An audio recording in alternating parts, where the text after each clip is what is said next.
Hello there, guys, and welcome back to my channel. And Happy New Year! I hope you all had a wonderful New Year's Eve, or found your way into the new year particularly well. I hope that for all of you guys. 2022. 2021 was great in the Chelsea perspective. Obviously, the last month wasn't. So, let's hope January doesn't repeat itself from last year, because it can't really be on with that. Let's just, do what we did last February. Let's just start doing that tomorrow. That'd be fantastic. But obviously, with the injury problems that we do have, in particular in our wing-back areas, we are a bit stifled. But there are a lot of things to get through. Obviously, the last time I spoke to you guys was when, the first reaction to the first part of Romelu Lukaku's interview. Now, there have been more quotes, and there has been a second part of the interview that has come out. Apparently, there's going to be a third one. Not sure when that's going to be released, but let's see. Arguably, some of the comments in this second part were even worse than the comments in the first part, which is mental to think about in the first place. But yeah, of course, we will talk about Chelsea versus Liverpool tomorrow. Jurgen Klopp managed to catch the Rona, so have a couple of other Liverpool players. Obviously, I was on Jem's channel yesterday. Shout out to him. And Ram, obviously, the Liverpool fan who was on there, informed us who could be, who might be. I'm not sure if it's all clear who has it and who doesn't. But, they might be missing a couple of players, including potentially Alisson. But let's see whether that actually turns out to be true tomorrow or not. Maybe Liverpool fans already know, but I don't know. So, we'll see, I suppose. There are a few other things that we need to touch on. Obviously, what Thomas Tuchel said in response to Romelu Lukaku's interview, what he spoke about in terms of signing a new left wing back, especially when he said, well, yeah, we're looking at things that will take a few days or weeks. I'm like, sorry, you just say weeks? Are you mental? No, we need to get a left wing back signed by tomorrow, to be honest. I tweeted today at lunchtime, 13 hours gone, transfer window's been open for 13 hours, and we still haven't signed anybody. I was already fuming. Obviously not seriously, but you get what I mean. Come on, not weeks. And also, minor reports coming out of Spain. Again, not going to claim they are anything significant, but at least minor reports coming out of Spain saying that Rudiger to Real Madrid is off, because they've kind of taken a step back from the situation. Not sure whether that's true. We'll discuss whether that's feasible or not. But yeah, there's a lot to get through. As you can see, ladies and gentlemen, we are joined by three wonderful guests. Again, obviously, Happy New Year to all of you three as well. Charlie, cheers for coming on. Obviously, you were here when we first reacted to the Lukaku story. Have you kind of calmed down since then? Have the second kind of piece of quotes yesterday kind of annoyed you even more? Or how do you feel about everything at the moment? Yeah, the first part wasn't great, but I suppose I kind of gave him a little bit of leeway, because I think talking about the system, I think that was kind of quite fair. I think a lot of us fans had said that we needed to use him in a slightly different way, in a better way potentially, and we had seen that last couple of games. But yeah, these new quotes that come out yesterday, Friday, they were definitely worse than the first stuff that came out. Stuff about that he wouldn't be at Chelsea if Inter had accepted his contract extension. He thought he would go to Real Madrid, Barca, or Bayern Munich from Inter. Those are not things you want to say 6 months into a £100 million club record move. Obviously, people bring up Drogba, Hazard. Yeah, okay, they did do similar things, but they had a lot more credit in the bank. They'd done stuff that had won us trophies, been here a bit longer. They didn't say that 6 months into his career. Am I going to turn on Lukaku? No. Do I want him to leave the club? No. Only if he doesn't want to be here, then that's different. Am I going to boo him? No. But he's got a lot of damage to repair with the Chelsea fans, and the only way he's going to do that is by putting the performances in on the pitch and scoring the goals. But yeah, I wasn't best pleased to see that, particularly the fact that it come out that he'd organised it behind the club's back. He'd done it himself, which is even worse. And I thought Tuchel, obviously come on to it, but I thought Tuchel dealt with it quite well in the press conference. He seemed angry by it. He didn't have a problem with Lukaku. Does Lukaku have a problem with him? Obviously, they'll have to discuss that. But yeah, not what you need. Just when December's not been great, you think, oh, we'll just round it out. We'll just move on to January. That it comes up with one last piece of December and Chelsea, and it comes up with an explosive interview from Lukaku. So yeah, not best pleased with that, but as I said, I'll still support the player because that's just my viewpoint. I don't think it's constructive to the team to be booing him during the game tomorrow, etc. If you want to boo him when his name's called out if he starts, fine, but that's not for me. No, exactly. I mean, it's just as so many people tweeted the last couple of days, just one normal day at Chelsea is all I ask. It just doesn't happen. But Clutch, obviously, similar situation with Charlie, as you were here for when we first reacted to the whole Lukaku drama, shall we call it. But your reaction to what came out since then and what has developed since then. I mean, again, we'll get to what Tuchel specifically said about Lukaku. Again, I just find it hilarious. But yeah, your reaction, obviously, slightly looking ahead to Liverpool before I go to Jem. I mean, I think I'll start off with, the guy cost $100 million. He's not going to take a lot of flack for this as far as the board goes. So anybody thinking we're going to sell him anytime soon when really there's no money, let's not get that, because it's not going to happen. But I think Tuchel handled it pretty well for the most part. I think the thing that concerns me the most is these comments hurt Tuchel the most. And the problem is we know Chelsea will side with the $100 million signing over the coach, who just, even if they won the Champions League, which is what scares me, because I think Tuchel is one of the best coaches on the planet and one of our best chances at trophies that we have. And the fact that this comes out now in this period, putting more pressure on him, putting more pressure on the team, especially against such a big game tomorrow. And unfortunately, City didn't bottle their game that they really should have. But, for me, everything he said, it just keeps getting worse. It's like, how can you come here, say that you love Chelsea, you want to retire to Chelsea, and then 6 months later, whatever change, say, well, my plan was to play at Inter, then go to Barcelona, Bayern, or Real. That doesn't make sense. It's not like Chelsea didn't just win the Champions League. It's not like we can't, it just seems like everything you said was a lie. It doesn't feel good, especially coming from a guy who kisses the badge when he scores. I really don't like it. But, I don't know what else we can do at this point other than just hope that he bangs in the goals and just pretty much shuts up and plays. That's what we can hope for. You say that there. We're not going to choose a manager of a £100 million player. We chose a manager over a £75 million goalkeeper. The board didn't have any problems giving Mendy to Lampard.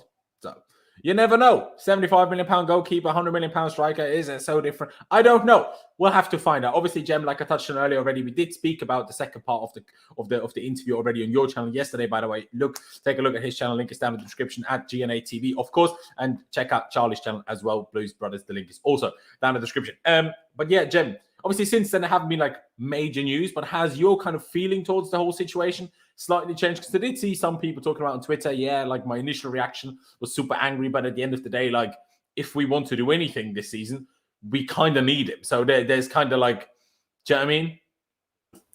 I'm a lot more calmer. I admit that. I wasn't very pleased with the whole. I'm still on the side of not really being very pleased with how he decided to go behind everyone's back, including his representatives, and have this interview in Italy. It's not something that I think is needed. I think the timing stinks. I think it was unprofessional. I think he could have just dealt with it better. You'd think that he'd be, being that his experience, he'd be sort of media trained as well. He'd know how to answer certain questions a lot better. And I don't think he held back, to be honest. And that kind of annoyed me a bit, especially in the instance that we currently have where we're suffering from injuries. We ain't in any real great form at the moment as well.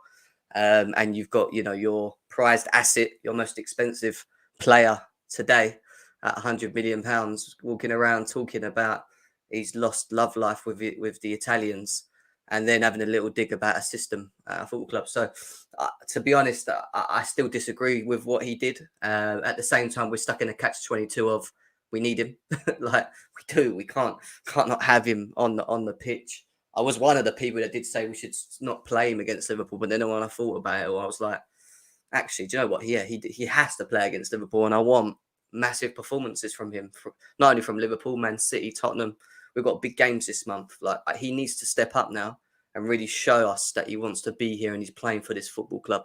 And yeah, only time will tell, mate. Exactly, that's quite literally. Obviously, Clutch touched on something in terms of how is it with the board? Who will they choose if they have to pick between the two? Obviously, ladies and gentlemen, we nearly have 130 people here already. So big up yourself. If you haven't already, be sure to subscribe, smash that like button as well.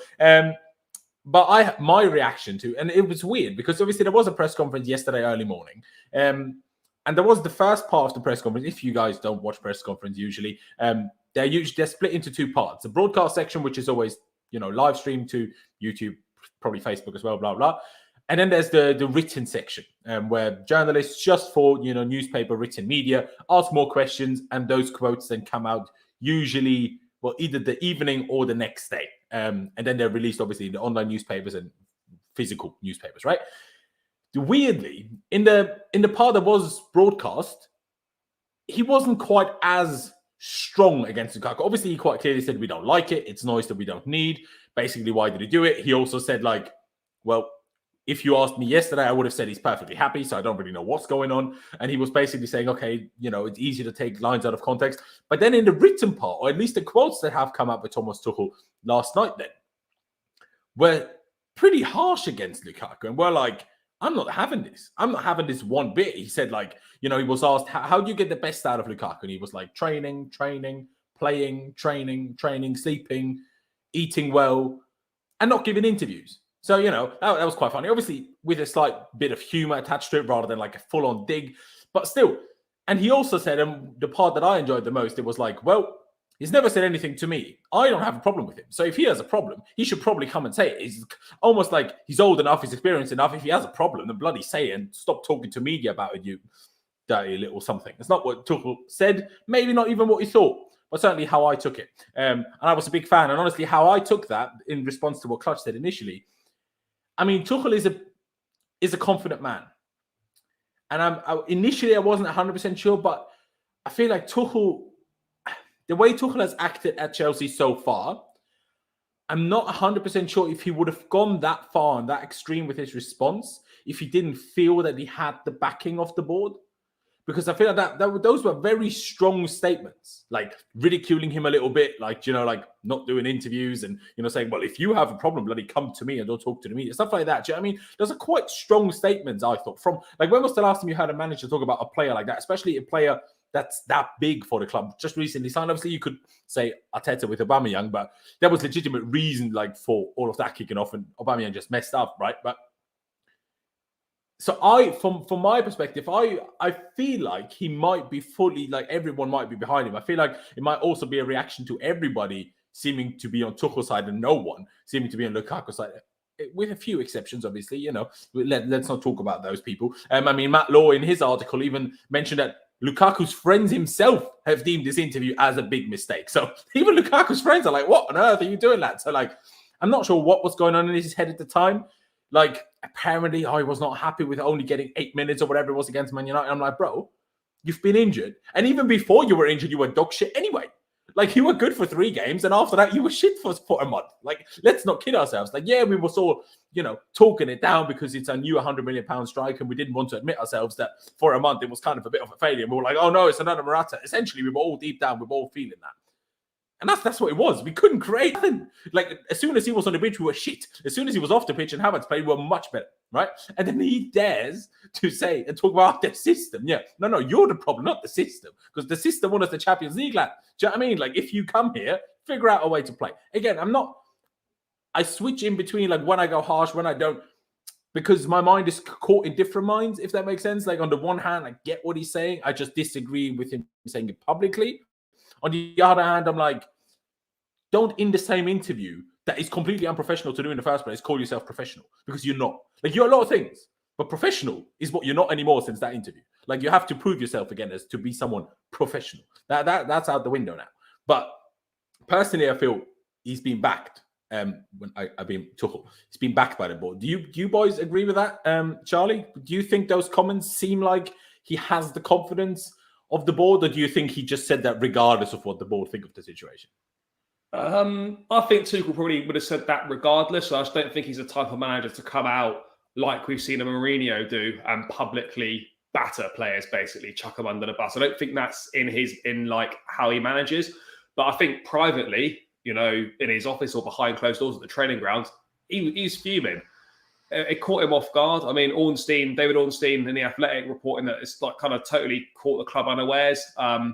Lukaku's people not aware of it either. He's literally done it off his own back, it's caused a headache. And obviously, Tuchel referring to it as noise that we don't need when we're struggling. We've got a lot of injuries. We need to go and do something in the January window. We don't need that. So I think Tuchel, the board will back him on this. Where it becomes a bit of where it would become a bigger problem. Look, I think they're both experienced enough and I suppose mature enough, for want of a better word, to have a conversation behind closed doors. Tuchel's maintained hasn't got a problem with Lukaku. Lukaku, obviously, feelings must differ if he's not said anything. They need to have a conversation, thrash it out, whatever the issues are there from Lukaku's side. And then I think we can put that to bed. But if for whatever reason Lukaku's issues can't be overcome, then it becomes a bigger problem and it could spiral out of control quite rapidly. But for me, I think this can be dealt with. The board, I think, will certainly back Tuchel in terms of, he's got credit in the bank. He's not even been here a year yet. Champions League win. Abramovich's really happy with him. He signed a new contract. I know that doesn't mean anything in football, particularly at Chelsea, but all the things are there. They've heavily invested in the summer, club record signing. Hopefully, they'll invest in this window heavily as well to really push Tuchel on, because I think he could do something similar to what Pep's done at City, providing we back him like City's board back Pep. So, yeah, the board will back him, but ultimately, I don't think this is going to be a huge rift of a Lukaku-Tuchel unless things dramatically turn south in their relationship. They can't sort of discuss what the issues are. That is fair. I mean, Glass J05 or J0, sorry, put a comment here, which is interesting, saying Lukaku is an alpha like Drogba and Costa. Haaland would act similarly. You want this kind of player, and this baggage is accepted. Now, I see what you're saying, and Drogba did give an interview. As far as I'm aware, he gave it in 2009, but speaking about 2004, when he said, basically, I thought everything's awful here type thing, and nothing was going great, and he wanted to leave, and he was like, this disgusting, kicking off essentially. And we all know that Drogba wanted to leave on multiple occasions, and now we all deem him as one of our greatest ever. Do you know what I mean? Like, Drogba is alongside the names of, Terry, Lampard, Zola, Osgood, and maybe Hazard. Like, those 5, 6 are like the pinnacle of Chelsea Football Club. Petr Cech is probably thrown there as well, but quite literally up there. Even though he wanted to leave, he said some bad things. So what I'm going with that is it doesn't necessarily have to be the end for Lukaku. It could be, and it better be Lukaku's end than it be Tuchel's end.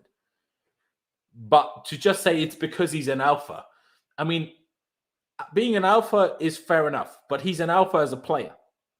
And as a player, you are essentially an employee, yes, to the club, but your manager, the manager, is your boss. Like, if you're going to alpha your shit through life, well, then you're not going to, he was talking about quite literally, the 3 biggest clubs in the world, Real Madrid, Barcelona, Bayern Munich. Not sure how he's come to that conclusion, because the only reason he didn't mention Manchester United in that is because he's already played for them. Because anyone that thinks Manchester United is not one of the top 3 biggest clubs in the world is lying to themselves, right? So he's not even truthful, right? He's just waffling. But the fact that he said, and I was going to bring it up on screen, but it doesn't matter. I'll just tell you like this. So basically he said, those 3 are the biggest clubs in the world, like Charlie touched earlier already. It's like, yeah, he basically wanted to go to one of those. He also kind of asked Inter, can I have a contract extension, by the way? And they said, no, we can't afford it, mate. And that's he quite literally said to the guy that interviewed him, if they accepted that, we would have been doing this interview in Milan, not in London. I'm like, are you taking a piss? Like, really? Really? It's like, no, I'm not having it. I'm absolutely not having it. But I'm like I said, not sure how to word it, because obviously people say, we need Lukaku, yes, but we need Lukaku to know his place. And I think Tuchel has put him in his place a little bit publicly with the press conference. I'm sure he will have done more so behind the scenes. And I'm personally fully, whatever Tuchel decides tomorrow, whether Lukaku is in the starting 11 or whether he's not, I fully back whatever decision is taken, because I think whatever decision is taken will have been well thought about. So if he starts, maybe they've had a conversation, maybe they figure things out. If he starts, maybe it's a case of either he plays well and they're like, well, he said he has a problem with the system, so why is he playing so well then if the system's a problem? So the whole problem's gone in itself, essentially. You can also say, if he doesn't play well, he's like, well, mate, you're giving it the big one and then you can't even turn up after that. Do you know what I mean? But also if he drops him, he drops him. And there's nothing that's wrong with dropping him, in my opinion. Like I said, I just fully back whichever decision Tuchel takes tomorrow. Do you see the same, Clutch? I mean, I would back it, but I mean, he is on high wages, and it's not like, especially for tomorrow, it's not like you have Werner or Havertz who've played a game in last month. So it's not like they're going to have the game time in their legs to do it. So, I mean, in my opinion, he has to play. I mean, there's just no other option. Yes, he did something really stupid. Yes, it's really poor. And yes, there needs to be some way of putting him in his place. But, I mean, I don't know how you do it right now when you're still chasing a title. You're still got points to play for. Yes, and I think a lot of us don't really want him here anymore. But, I mean, the reality is, in this climate, no one's going to be able to pay the money to get him. So he's here for at least until the summer. Maybe they'll decide at that point somebody will come in with a $50 million bid, maybe. But at this point, there's nothing we can do other than hope that this situation kind of resolves itself. I think Tuchel is a smart enough manager that he knows how to handle these situations, but at the same time, these are the types of situations that ended up getting him fired at PSG. Whether it be the conversations that he had to have about Neymar or Mbappe, who didn't really want to follow his system, didn't want to press, do all that kind of thing. So, like I said, I'm more worried about Tuchel's long-term future because we know this club doesn't back managers. I hope they do. I hope that's something that's changed with this manager in particular. But I don't have faith that they're going to do that because nothing in their history tells me that they are going to do that. I mean, they were talking about we're weeks in discussion for a wingback. No, we need a wingback signed by Monday, or else we could just kiss chances goodbye. I mean, there's things that we need to do, and I think Lukaku needs to just basically not say a word and play. But at the same time, I'm sitting here thinking, is he going to give it his all for us? I don't know. I mean, it didn't seem like he wanted to even be here in the first place. He only came for a paycheck. So, I mean, for me, we'll see tomorrow. I think tomorrow is going to be the big telling point of where he's at. I think if he scores, don't kiss the badge celebration. Just put your hands up like an apology type deal. Just keep playing. That's all you can really do, I think. I mean, I like the optimism that you think he and we are going to score. So, that's something. Because, without wingbacks, we don't usually do much that is good. But, I mean, Bob said it here. What I dislike, and that's kind of me, because I'm not in the space like Fantasy PG Toys in the chat where it's like, I want him gone, I don't want him to play. What Bob said is what I dislike the most is he didn't even apologize yet. So much time for an Instagram post. And that I agree with that because I don't think it has to be the end. And I'm not in a position where I'm like, definitely don't want you here anymore. But I don't want you here anymore. It's not about an apology like 88th Bus Stop says. I want an explanation. And obviously an explanation could be fabricated, but I want to read the explanation. I want to think that makes sense. And there might not be something that makes sense that makes it sound good, but I want to understand what brought him to their mindset to think that's a good idea to say those things. Because like you can say, he's not happy about the system, he's not happy about this. Look at him as an individual right now. Is that a smart decision for him as an individual? No. Because even if theoretically we get rid of Tuchel, right? Because him and Tuchel, collide. Even if that happens. So who do we get in instead? Probably John Terry. Probably, now that he's at the club. So what then? Which other manager are we going to get? Are we going to get anyone that's better than Tuchel? No. So are we more likely to win more things with somebody different? No. So by that logic, will Lukaku fail more than he would if he just sticks to Tuchel? Yes. And there's also the chance that they side with Tuchel and not him, and then he's out the door. And how many clubs will really want him after that? Because Inter don't like him. Quite literally, the Inter fans are like, what are you on about? Sod off. Clearly, Real Madrid, Barcelona, and Bayern Munich are not interested in him in one bit. Otherwise, he would apparently be there already. So what then? So from his point of view, where on earth is the logic coming from? It's just stupid. Not just from a Chelsea perspective, not just from his relationship with Chelsea and the Chelsea fans and his manager. Also, himself, it's stupid. So I just don't understand what led him to a position where he thought that was a good idea. I mean, Jem, is it for you, if he came out with either an apology or an explanation, would that at least help things? I'm not saying it makes everything forgotten, but we get to a space where over time we can salvage things. People make mistakes. Everyone makes mistakes. If you then stop making the mistakes and you start working on making up for the mistakes can be forgiven. But mistakes aren't forgiven from one day to the other. Yeah, it's like doing something with your girlfriend. You've pissed her off and you've done something wrong, but you don't you don't say anything because you're just too naive and you just want to sit there and just let it build up. And eventually it's just it just needs you just to be honest and say, look, yeah, put your hands up and just say, look, I'm sorry. I shouldn't have said what I said. Let's move. It's the same sort of thing. I don't think it'll make it easy for all Chelsea fans, because I think a lot of Chelsea fans are damaged from it, to be honest. But I do think it will help us move forward if he did come out and just maybe he doesn't even really have to explain for me. I know you said about explaining why he did what he did. I think there's no real. I don't think there is a written explanation to have done what you did, to be honest. I just think it's more of a, I'm sorry, I didn't really think about what I was doing. I should have told my representatives or someone that I was going to do this interview. I didn't. I took it under my own wing to do. Apologies. Didn't mean it. Let's move forward. Like, do you know what I mean? Just keep it like that and just move forward. But when you look at why I think he probably did it more than anything, it was for the Italian fans. And obviously he didn't leave on a high with them when he left the club. He didn't get to have his speech. He didn't get to have his moment with them. But when you're seeing the hardcore Inter fans, and this is something that made me laugh on social media, are actually putting up banners and then taking pictures and sending it, basically saying, ciao Lukaku, ciao Romelu. Like, they're not interested in the interview or the comments towards that football club anymore. It kind of just makes you think, because you look even stupid. in the interview in which he's trying to apologize to Inter, right? Even in that interview, he said his plan was to go to Real Madrid, Barcelona, or Bayern. I know.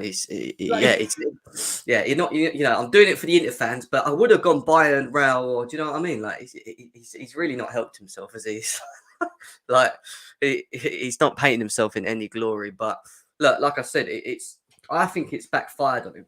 I think if he would have spoken to a representative or someone about the situation, I do think he maybe would have been spoken out of it. Maybe hence why he didn't tell anyone, because maybe he just felt like in himself that he had to get it done so that he feels better. Maybe thinking that it'll make it better in Italy, but it hasn't. I don't think it has. I don't think it's done anything by the looks of it, to be honest, other than give us a lot of headache. And now he's got a lot of Chelsea fans on his back. So I would say, come out, apologise, keep it short and sweet, and maybe not give us the explanation, and then we just try and move forward with you and get to the summer and see what happens from there. It will be interesting, because if he plays, whether he scores or not, they will be asking him to be interviewed. Yeah. Like, and if there is no interview from him, that means he refused it. There's no other, like, Chelsea won't refuse it for him. They're like, wait, you put yourself in that shit, like, get yourself out of it. Like, if there's no interview with him, there's him refusing it. And there's also going to be an interesting case because, again, going back to what Clutch said initially, and you can react to that in just half a second, Clutch, because I do want to move past the Lukaku topic at some point. When we had player power problems in the past, when it was with Jose, when it was with Conte, when it was with Sarri, when it was with Frank, it was multiple players. I don't think Lukaku's been here for long enough to be liked well enough to have many people that matter on his side yet.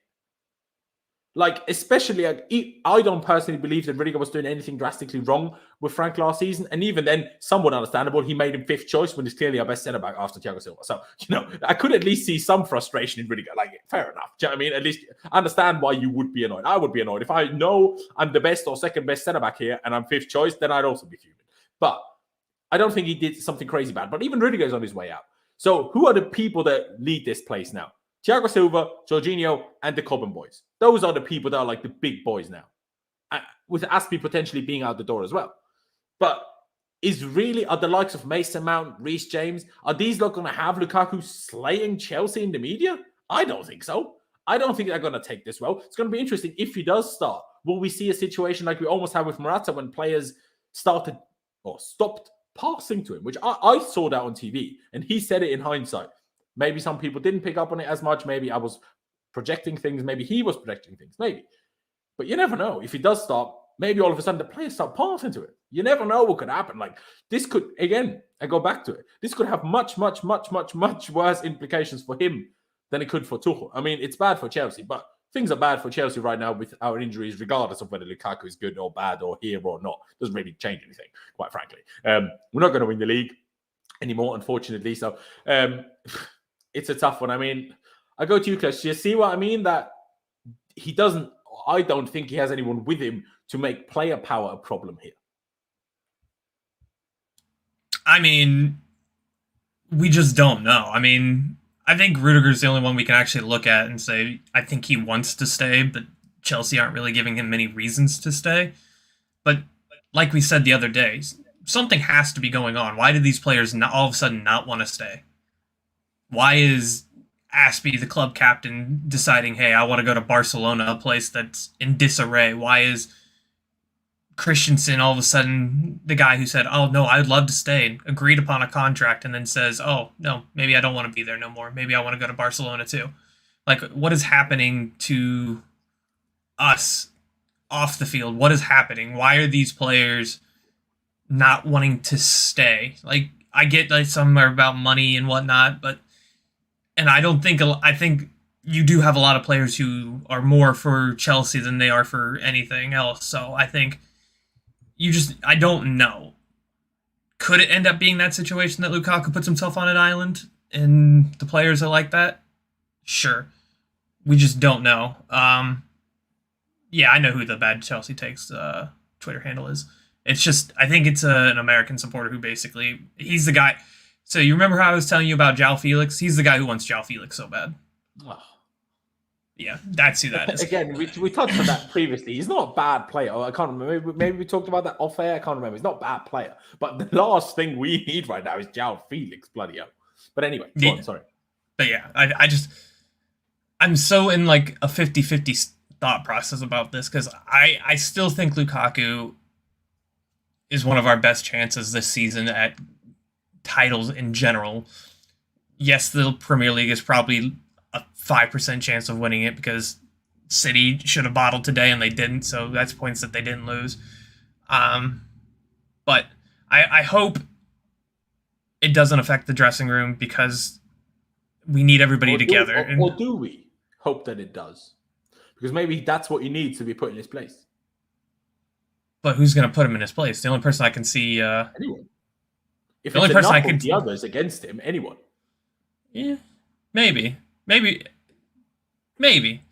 I hope. I want it to be sorted out. It's just because my heart tells me that this is going to hurt Tuchel more than anything because, I mean, it's already the pressure that's already on him. Now you're putting more pressure onto him with a silly comment, just an unnecessary one.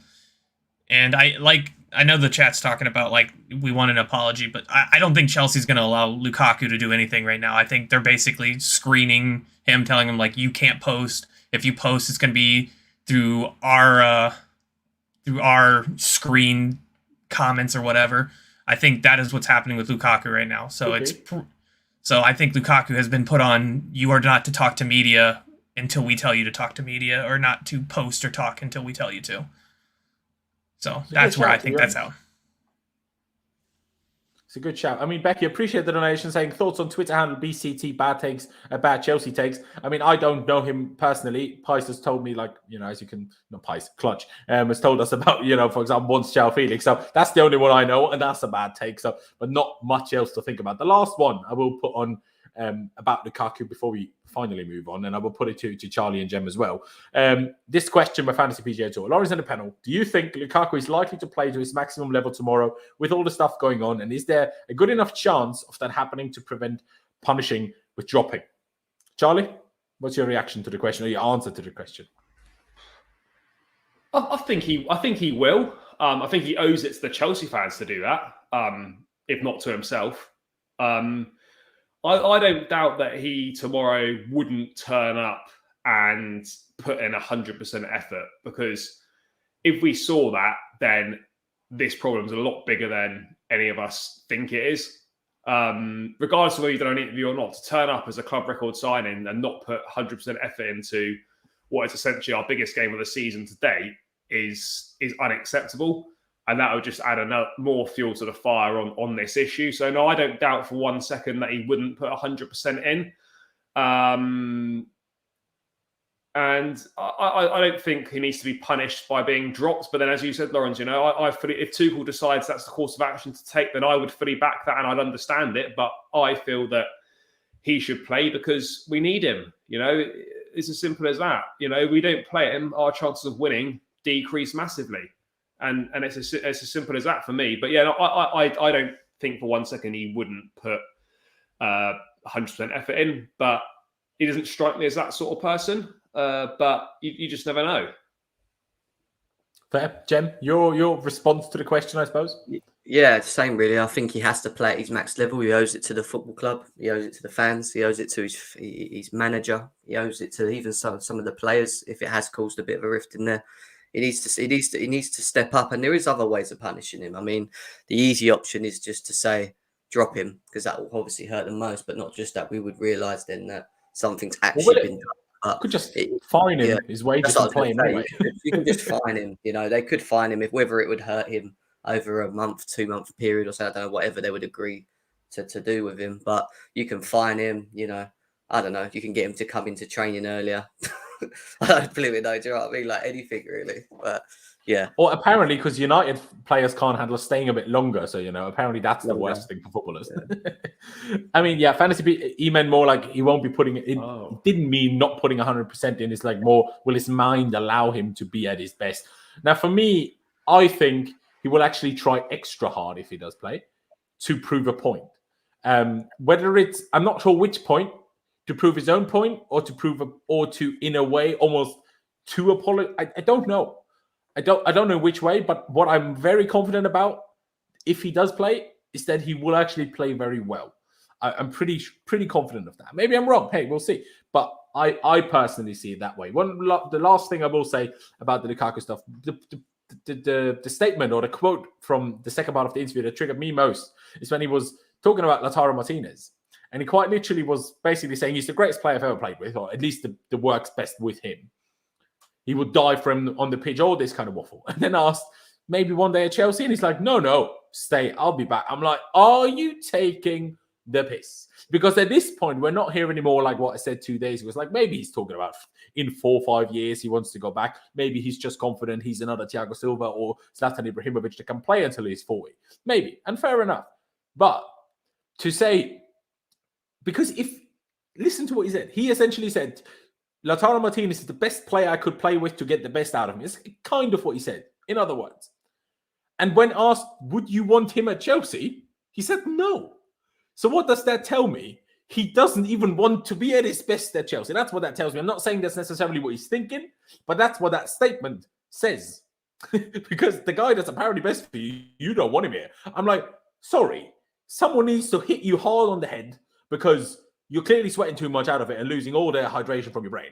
Because how have you come to the idea that that's a good thing to say? I do not understand. I mean, the only logic in that is he didn't want to piss Inter fans off even more. Imagine he said in this interview to Italian media, yeah, Lautaro, you leave Inter as well. Yeah, they would have been on his case even more. I get it.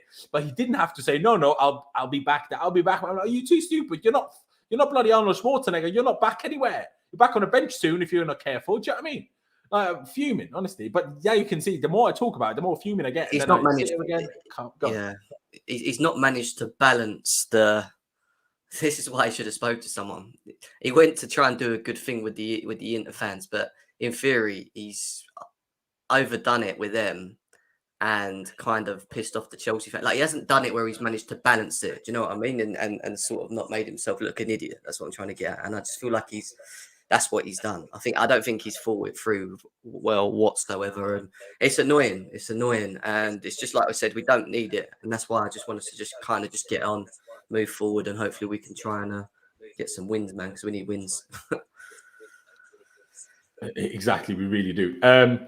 What did I say here? There's no loyalty in football. Yeah, but you can't compare, Cornish Pasty, you can't compare millions of Chelsea fans to one individual footballer who's on hundreds and thousands of pounds a week and told us how much he loves everything. Do you know what I mean? Like, you can't compare those two things, right?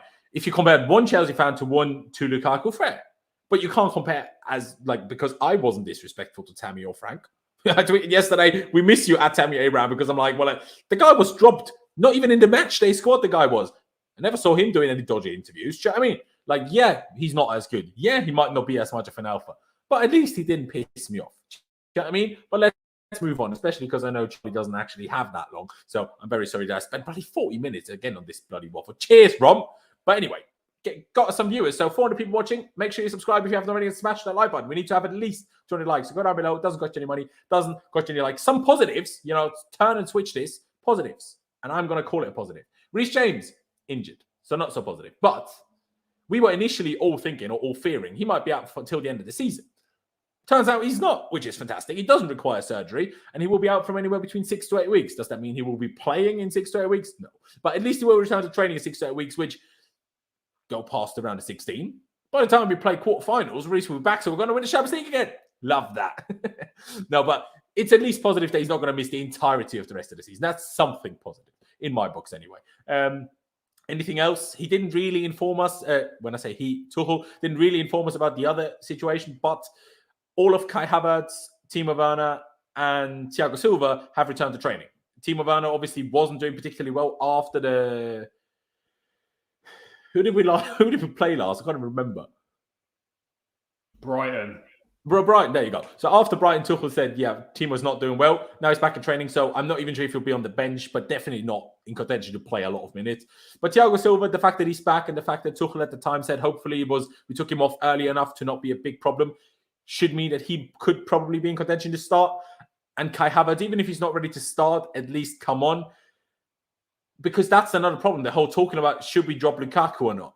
If Kai isn't fit to start, that means going back to Pulisic. If we want to, up front, if we want to beat Liverpool, we clearly need something other than Pulisic up front. Because we've tried that against much worse teams and it didn't work. So, maybe there's not even much of a choice for Tuchel to drop Lukaku, because yes, the Chelsea board might back him, but will they back him so much so that he drops Lukaku and then they feel like if we didn't drop Lukaku, we might have got something from the game? I'm not sure if they'll be happy about it that way. But yeah, like we all touched on, obviously, the club were surprised. His bloody agent, he didn't even tell his agent how outrageous that is. But anyway, what shall we move on to? Shall we, we'll talk about the really good stuff at the end. I want to keep Charlie involved in talking about the Liverpool game tomorrow specifically. So, Charlie, I'll start with you on that very note.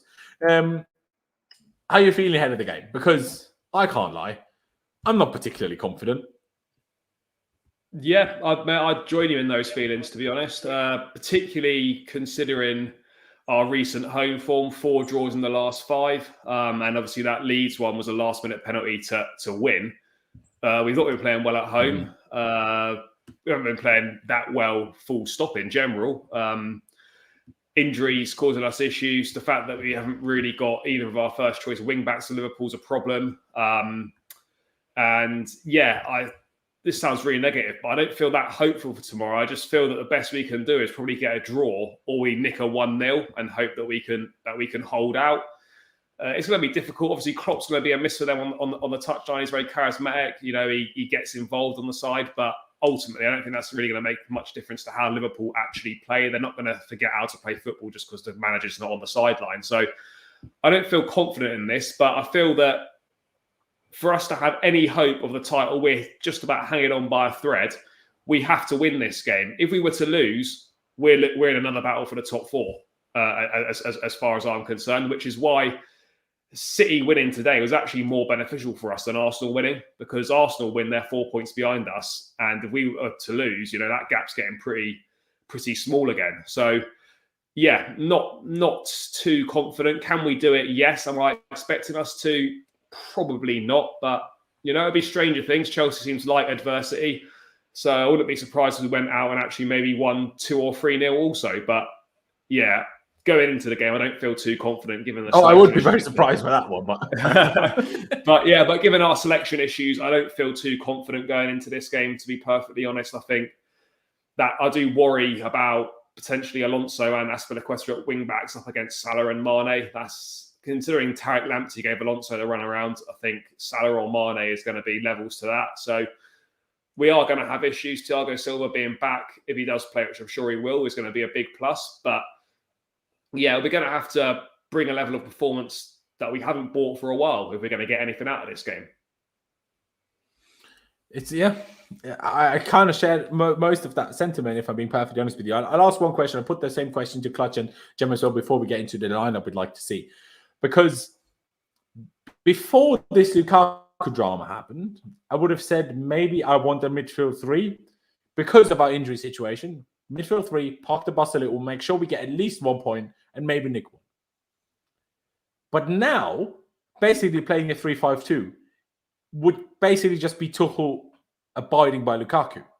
I'm really not having that at all. So, I want one of two things: either play 3-5-2 without Lukaku, or play 3-4-3 like we have with Lukaku. Because I think that's Tuchel. I know maybe even if it would make the most sense tactically, I don't want Tuchel to do that. But because he is unlike Lukaku, Tuchel is actually a professional, so he might do it anyway because he's thinking of the greater good almost. They're like, well, I don't really want to do this because it's going by him, but it might be the best shout for this game. So, Charlie, do you reckon we should switch it and play a midfield 3, or shall we stick to what we do?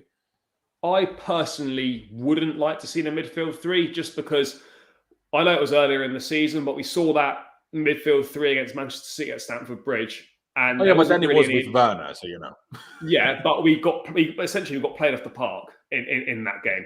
And Liverpool and City probably two best teams in the league other than ourselves. I just don't think we've played the 3-5-2 enough to be trying it in this game. By all means, maybe try it in the cup against Tottenham or something like that. But for me, we need to go with what we're best at. And we're far better at 3-4-3 than we are 3-5-2. So do I expect to see it? No. Would I be surprised to see it? Perhaps not. But yeah, from a personal standpoint, I think we're much better at 3-4-3, and I'd like to continue to see that because I just feel if we go 3-5-2, we lose any width whatsoever because Azpilicueta, who I think will start at right wing back, is not going to be getting up the pitch to provide width. And the 3-5-2 really needs the wing backs even more than the 3-4-3 does. So yeah, for me, I don't want to see it 3-4-3, and we see what happens. Yeah, my logic in even thinking that in the first place is not playing Aspi at wing back and to not make either Pulisic or Callum, whoever it ends up being there, if it is not Aspi, being not as much of a risk if we have a midfield 3 rather than just a 2. And then that also allows whoever the right wing back then is to actually act a bit more like a winger and be offensive, if that makes sense. So that's how I'd get around our right wing back problem, by playing a midfield 3. That would be my tactical solution to that problem. Yeah, I just feel that with Aspi, with the right wing back options we've got up against Salah or Mane or both at some point, I want the best defender. The thought of Salah and Mane bearing down on like a Pulisic or a Hudson-Odoi in a one-on-one situation, those guys defensively obviously aren't good enough. It's not their job. So that would concern me. Obviously, I get your point that with an extra midfield man in there, it could make a slight difference. But ultimately, I think with a 2 in there and Azpilicueta, I think it's going to be better for our chances of winning. I just worry about how good defensively Pulisic or Hudson-Odoi will be up against the likes of Salah, Mane, Firmino, Jota, etc. It's not a good matchup. Fair. I mean, to be honest, I wouldn't be that much more confident in Aspi dealing with Mane's pace, if we're being perfectly honest with you. Yeah, he's a better defender, but no pace. No. So it's a tough one. Hey, it's a tough one either which way. Whether we go 3-5-2 or 3-4-3, it's probably going to be difficult anyway. But Clutch, before we move on to talking about the lineup, would you like to see a formation change, regardless of that would suit Lukaku's agenda, or would you, for that reason, stick to it, or would you stick to it regardless? I think we do play better when we play the 3-4-3. Like I've been saying, I do want a formation change somewhere down the line. I don't think this is the game to do it. I think if you're going to do it, then the midfield 3, I think you would have to put Conte and Jorginho behind like a forward-going Mason, and then maybe play like a Lukaku off the right and a Pulisic off the left. That way you get a little pace for the counterattack. I think that's the only way that would actually work, is if you try to play for the counter. But that's just something we did against Brighton, and it didn't work very well. So to say that we're not a counter-attacking team, but we're more of a possession-based team, and the 3-4-3 works better with the possession for our possession than having 3 in the midfield does, I would tend to probably want to go with the 2 in the midfield rather than the 3. But will we have that much possession against Liverpool without our wing-backs? Just depends on how Jorginho plays, right? Jorginho and Conte. If he does. Because I think it... I mean, it's not like they haven't done it before. Yep. So, I mean, go on. Randomly, like Paya said last time, random Alonso, for whatever reason, pockets Salah most of the time for whatever random reason. He did earlier this year when we lost, who was it, Reece James who went out? Yeah. Is that who went out? Yeah. So, I mean, not having Klopp is probably their biggest downfall right now. So, I mean, I do think he brings something they might to not, them. apparently, they might not have Alisson. So then I would argue that's a bigger problem for them than Klopp. Yeah. I mean, I guess if they play Adrian, I actually really like their other goalkeeper, the Keller dude or whatever. I think he's better than Adrian, but, you know, we'll see. I mean, I think if you put Mount as the 10, and then you have like Pulisic for the pace and Rom for going off and drifting off to his right-hand side if you do play that 3 midfield, then you have Mason to get the ball out to him. But that's only if you're planning on defending and then playing the counterattack, which that's going to ask for problems against Liverpool.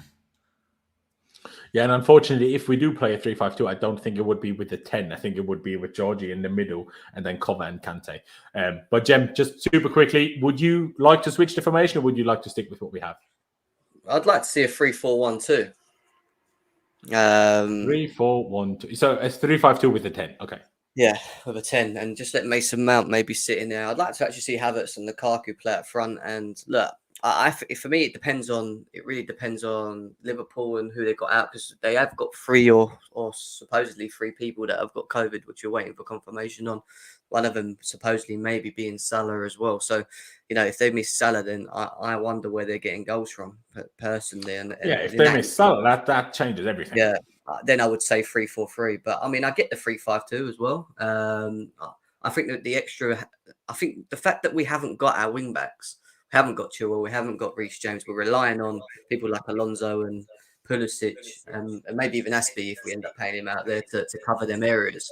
I think we need to be stronger in the middle, because we do have them all back, and that's why I would say play Jorginho, Kante, and Mount. But we'll get into that anyway. But yeah, 3-4-3. Fair dues.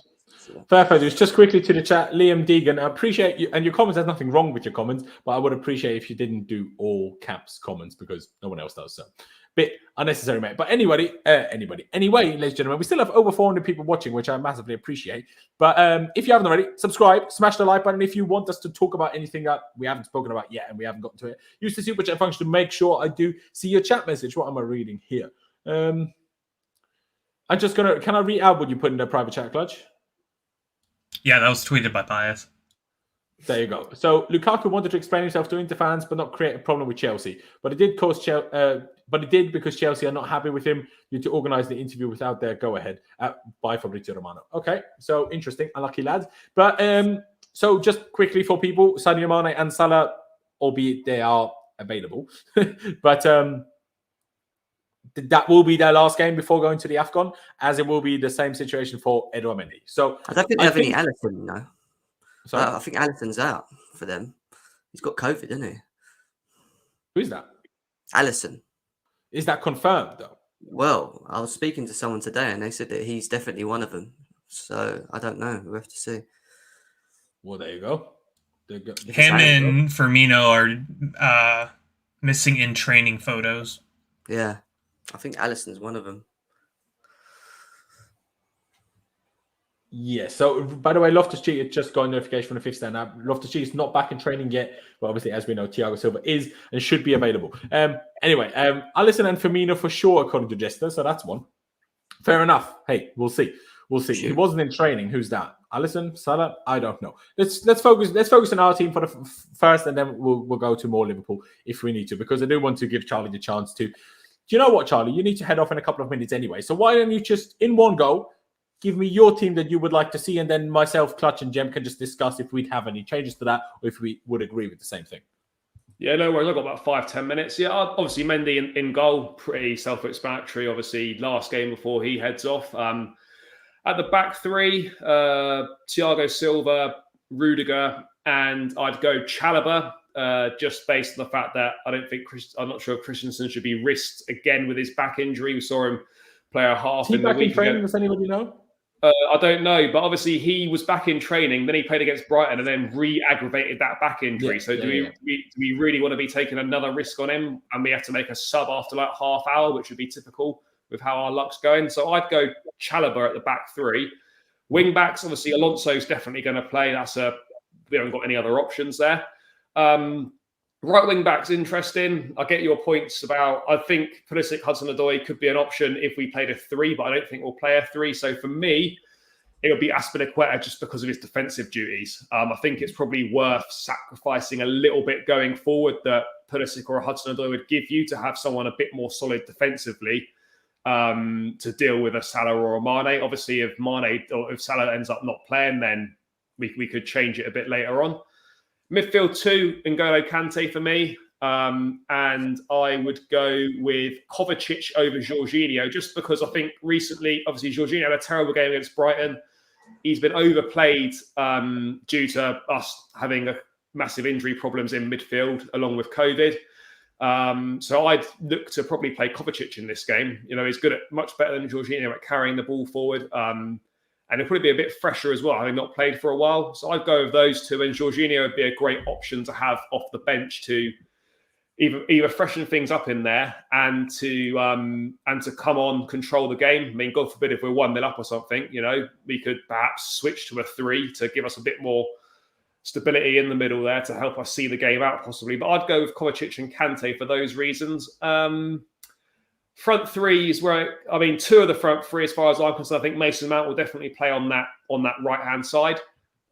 He's having a really productive season. I think he's got 12 goal contributions so far. That's the most he's had in his career in a season. More than any other English player, unless I don't think any City English players got anything today. So no, they didn't. No. Mount's he is having a great season, and I was hoping that over the summer, you know, particularly this season, I was really wanting him to add more of that stuff to his game, and it looks like he's doing that. We have to remember he's still young, so you know it's going to take time to find that on a consistent basis. But he's well on his way there, and is contributing far more than a lot of the other guys are.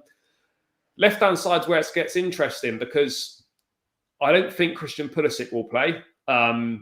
He looked knackered after that Brighton game, and I just personally, I know, look, people say, oh, you know, he's not had a chance in his favoured position and whatnot. But, you know, I thought when he has had opportunities there, look, he was good when he came off the bench against Leicester. He was dreadful against Watford when he was started. He did nothing when he came off the bench against West Ham. I just feel when he's had opportunities in that position, he's not really done anything more to warrant starting ahead of anyone else. I mean, I would like to see Callum Hudson-Odoi, but I don't think he will start just based on the fact that he had to play the 90 against Villa when he wasn't supposed to. He didn't have a great game against Brighton. I've got a feeling it'll be Kai Havertz. It just feels like a Kai Havertz game to me. Do you think Kai will be ready to start though, because he hasn't played since that West Ham game? Well, this is the problem. Like that's where it becomes an issue. Can we get 60 minutes out of Kai Havertz? That's obviously, if we can, I would start him. If we can't, I'd put Callum Hudson-Odoi in. I don't think Hakim Ziyech will start. So for me, if Havertz is fit to play at least an hour, he starts. If not, Callum. And then I'd go with Lukaku up top. Obviously, if Lukaku gets dropped, I mean, we're presuming he won't, but if Lukaku were to be dropped for this game, then I'd play Havertz in that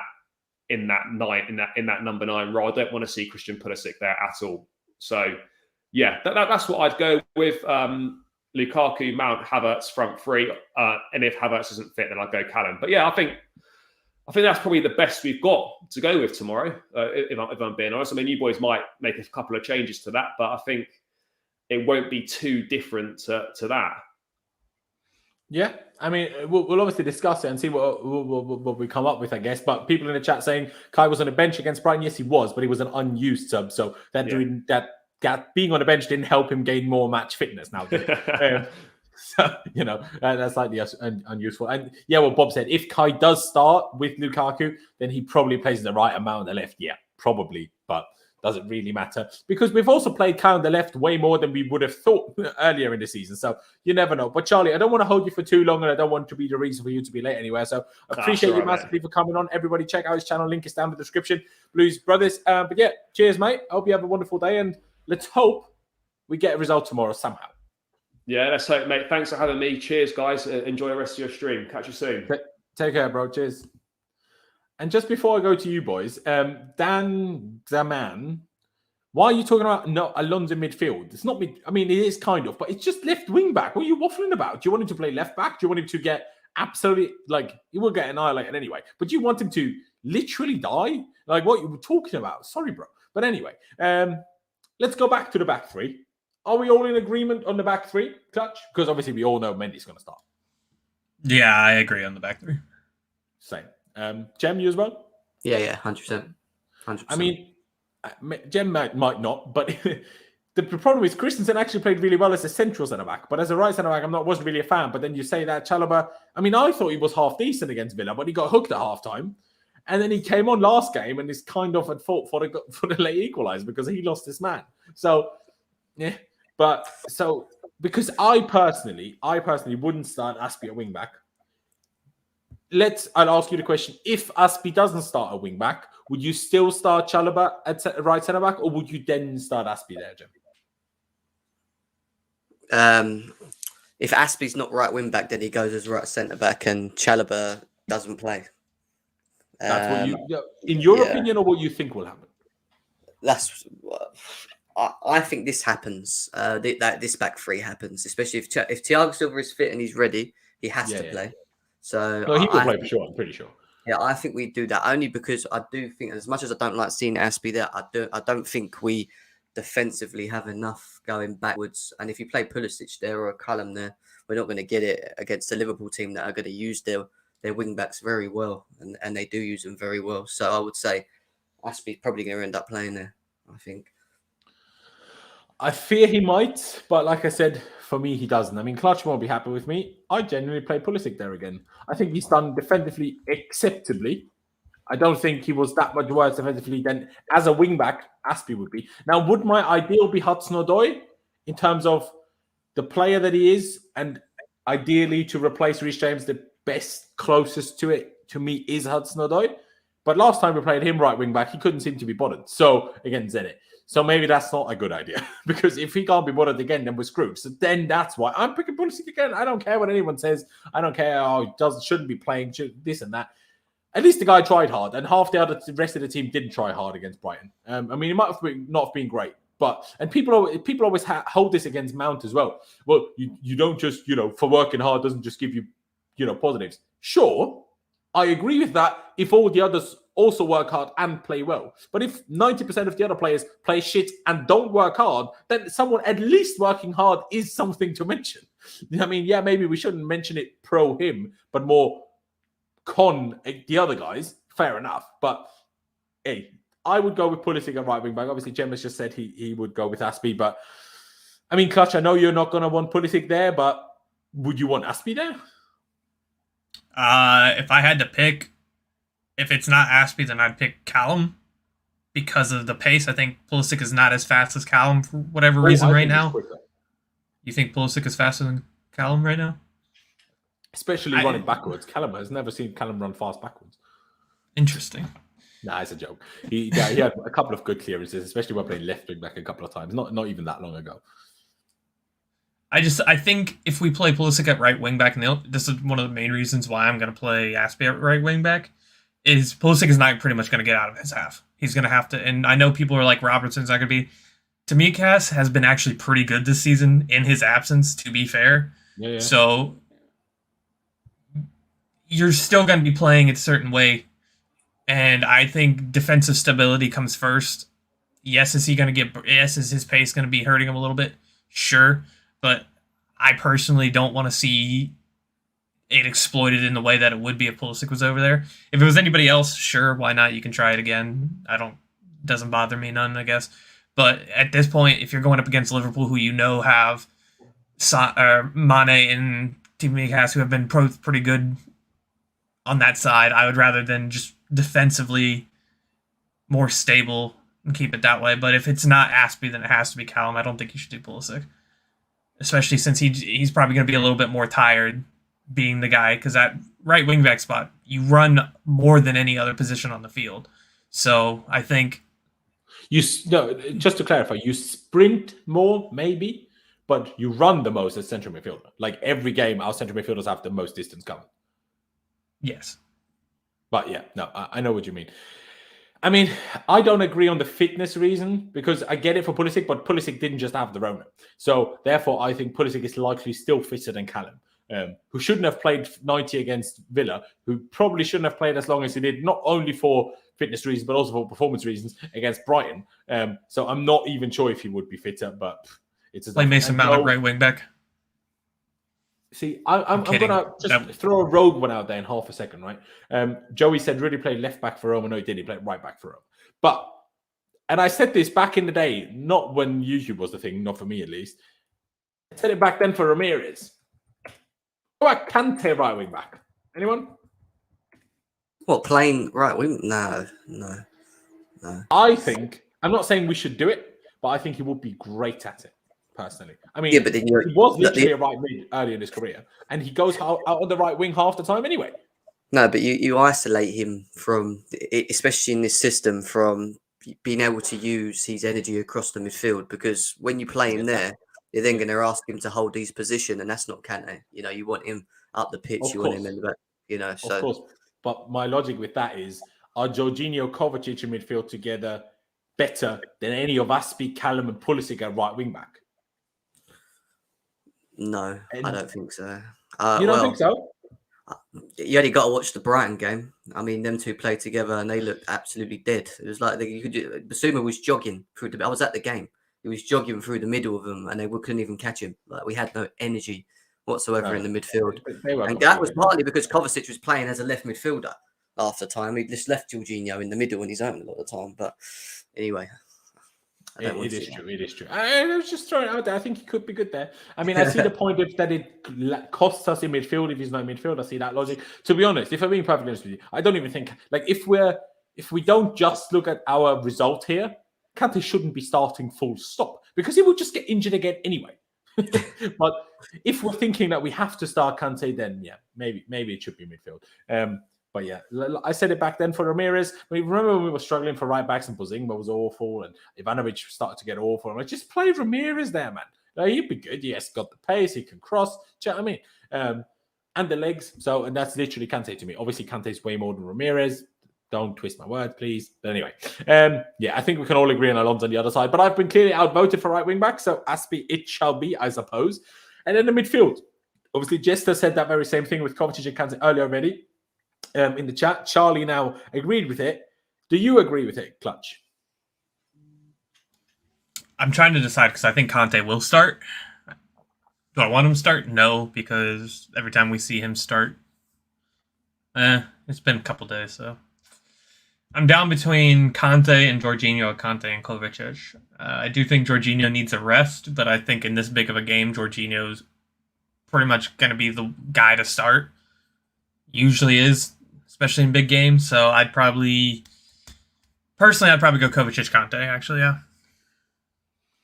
And Jen? I think it'll be Jorginho, Kante, but I would like to see Kovacic, Kante. I think there's a lot more energy in the midfield. The only thing you lose in that midfield, I think more so, is maybe just control with the ball. I think Jorginho would probably do that better, and not just that. I think Kante and Kovacic both like going forward. So if we do get caught out, who's going to be the one that usually sits? I know Jorginho is not the fastest, we know that, but he always finds himself in positions where he sits deeper and just lets people go. I don't think Tuchel. I would like to see Kante Kovacic. I think it could potentially work, but I just don't think Tuchel will do that. I think you'll see it be Jorginho and Kante. I agree completely with what James just said. I think it will be Jorginho and Kante, but I would go with Kovacic and Kante for two reasons. A fit Jorginho, I would always start 100% fit Jorginho, pretty much. I would always start him. But he's not. Like, we could see... I mean, yes, there was 3 full days. It's 3 full days between the last game and Liverpool. So that could mean he's fitter than I think he is. But he looked so dead, and I'm like, this is pointless. Like, the poor guy's just going to get himself slandered more. The poor guy's just going to make a mistake that he shouldn't be making. And the poor guy's just going to never be fit if he never gets a rest. So at some point, it needs to come. And Liverpool is one of the very, very, very few opponents where I think not playing Kovacic Kante together makes sense. Because the way Liverpool play with constant intensity, constant counter press, constant, like, trying to win the ball back and trying to, like, be super intense in terms of sprint minutes and sprint distance, and Kovacic and Kante more likely, in my opinion, more suited to deal with that than Jorginho is. So Liverpool is one of the very few games where I might do it, but I have the exact same worry that Jem mentioned. If neither of them is disciplined enough, and to be honest, both of them should be in this situation with our injuries and blah, blah, blah. Just both sit. Don't just one of you even go. Maybe Kante sometimes, or one of them sometimes, but never both. I am slightly worried about that. And one other thing that goes a little bit against playing Jorginho, because yes, he brings us the control, but as much as he dictates the control, no footballer in the world can control by himself. He needs capable players around him. And a lot of our control in games comes from our wing-backs. And us having Alonso and probably Aspie as our wing-backs means two drastically less capable wing-backs on the ball than we have with Chile and Reece, right? So that automatically makes... And also much less intelligent in terms of opening up a passing lane. Like, as much as that hurts me to say about Aspie, because I think he is very intelligent, but not at that part of the game, unfortunately. So I think we just have... I personally am going into tomorrow's game expecting us not to have much control, whether Jorginho plays or not. And I think the wing-backs play a big role in that. So at that point, you might as well not play Jorginho, but give us the extra legs in midfield, which is why I would go Kova and Kante as well. Coming to the front three, I think we all agree that Mount starts. We'll see whether it's the left or the right in the end, and in terms of who we pick on the other side. Now, I go with you, Clutch. Would you start Pulisic on the other side? My thought is you're not going to start Havertz because he has not had a lot of game time. And if you do start Havertz off some random way, it's not going to be in this formation. There will be a front two and Mount will be behind them. That's just how it would be. You're not going to play Havertz in one of the inside forward roles because he's not looked good there since he's played for us. Mount's guaranteed to start. I think Lukaku's guaranteed to start. So it's between Callum and Pulisic for me. I think Callum, maybe his confidence is going to be a little bit down from that. So if it's between those two, I mean, I guess you could throw Ziyech in there too, but Ziyech hasn't had a game in a while either. But not due to lack of fitness, just due to not being picked. Yeah.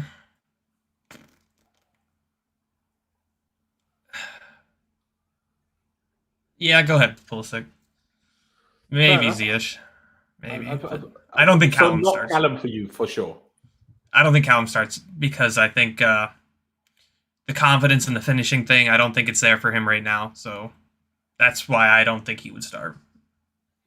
Fair. And then up top, would you, and again, I'm not asking you, do you think Tuchel will, but would you start Lukaku? I would start Lukaku. Well, in terms of what we have right now, I would start also 3 of those 4. I would also not go with Hakim Ziyech. I don't think Liverpool is the game for Hakim Ziyech personally. Well... maybe it is, because who's going to play? If you have a runner, sure, I'd give it that. Who's going to play the through balls that really hurt Liverpool?